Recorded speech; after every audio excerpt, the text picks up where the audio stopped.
Here we are on Tuesday morning, and we're looking at page 273, the language, and it's in your packet. It's the third paper in your packet, and it says at the top, cumulative review. So it looks like that. We talked a little bit yesterday that the word cumulative means that there are many different concepts that they're trying to have you remember. They're trying to have you go over these again. Okay, so number one. Mark the sentences with a correct capitalization and the punctuation. So we're looking at capital letters, and we're looking at periods or the right punctuation at the end of sentences. Here we go. Where are my socks? Okay. How do you like that one? Does it feel good? It does have a capital W, but look at that. It's got a period at the end. Guess what? It's asking a question, so it can't be right. Okay, let's move down to the next one. My socks are beside my bed. Well, there's a problem there. What problem do you see? That's the one I see too. No capital on my. Yep, that's not it. So it's got to be the last one. Let's look and see. Oh, the dog took my socks. There's a capital O, and there is an exclamation mark at the end of the sentence. You are totally right. Fill in the bubble, the third bubble for number one.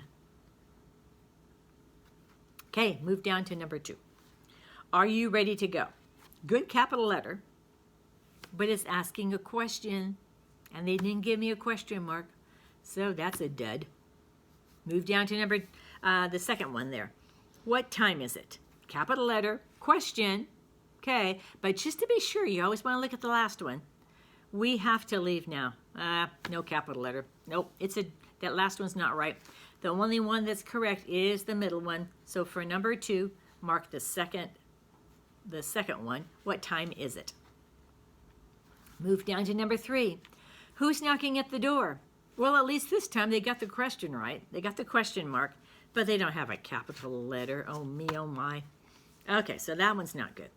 Uncle Ted is knocking. They have a capital for you, for uncle, and they have Ted capitalized. That's good. And they have a period at the end. So that one looks like it's my best choice. But let's go down to the bottom one. Open the door. Nope, forgot their period. They get the capital though. Okay, so the only one it can be is the middle one. Go ahead and fill in the bubble where it says Uncle Ted is knocking. Number four, where do apples grow? They got a capital letter, and they got a question mark. So I think that's our answer, but let's check it out. Apples grow on trees. Good on the apples, but no, not good on the trees. They have no capital, they have no period at the end. That's not good. Move down to the last one. Apple trees are planted in rows. Nope, no capital letter there. That's a loser. So the first one is the right one. Where do apples grow? Hey, they used to grow in Spokane, as you know from our story. Okay, go ahead and fill in the bubble there and move down to number five. Now we're going to circle the action verb. Okay, verb, one word. Mrs. Jones teaches school. What is the verb? Something you can do. You're right, teaches. That's what you can do. Number six, Mark walks his dog. What's the doing word? I'll let you think about that. Number seven, the mailman stopped at our house. What's the doing word? Something you can do. Number eight, she drives to the store. What is the doing word? What is the verb? The verb that shows action. I thought you had it. Good job. Turn it on the back. Now it says, mark the part of the sentence that needs a comma. This is a little harder. Mr. Fry. Well, it looks pretty good right there. Was born. That looks good too. I think this is where our problem is. I think they forgot the comma after the 29th. July 29th, comma, 1990. That's the part that needs to be filled in, that bubble there, because they forgot the comma after the 29th. Okay, move down to number 10. Birds eat. That looks good. Bugs, worms. I think I found a problem. And seeds. And seeds is good.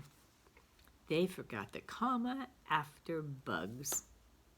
So it should have said, birds eat bugs, comma, worms, comma, and seeds. But they forgot the comma after bugs. So fill in that middle bubble and move down to number 11. Mark the letter greeting with the correct punctuation. Dear Aunt Mary.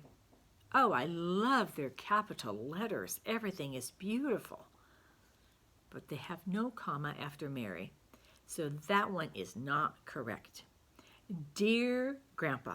Good capital letters. And they have a comma. So let's keep that in our minds. And let's look at the last one. Dear Uncle Jim. Excellent capital letters.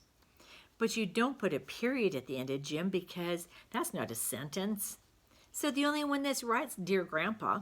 Fill in that bubble and move down to number 12. Dear Martha Jane. Well, there they are with that period again. No. There's no period there. Move down to the second one. Dear Mr. Jackson. Well, they got a couple of problems. Can you see 2 problems there?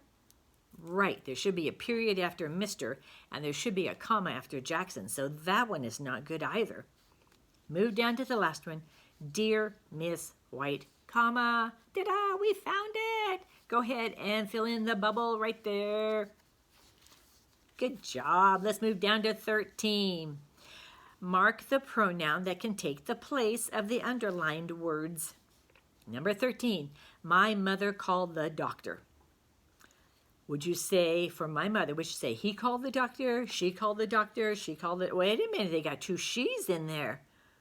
What is the difference? Oh, I see. One's a capital she and capital S, and one's a lowercase s. Which one should it be in that sentence? She called the doctor. You're right, it's the capital letter because it's the beginning of our sentence. So fill in the middle bubble, which is the capital letter she. Number 14, the man walked down the street. Would you say she walked down the street, he walked down the street, or he walked down the street? Oh, they're trying to trick us again. Oh, dear me. Okay, well, a man is not a she, so that doesn't work. So it's got to be one of the he's. Which he do you think it is? You go ahead and fill in that bubble. And let's move down to number 15. Jim's coat fell on the floor. Would you say his coat fell on the floor, her coat fell on the floor, or their coat fell on the floor? Well, okay, I know you know the word is his, but look at that. Wasn't that kind of interesting that they gave you a capital H for his, but her, they gave you a lowercase, and there they gave you a lowercase.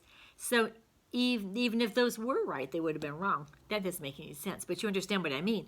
I mean, they need a capital letter at the beginning of a sentence, and you knew that all along, you little rascal. I knew that. I knew you knew it. Okay, that's it. So if you did it with me, we should be pretty much done. Go back and check it over, and ta-da! You finished again. Good job.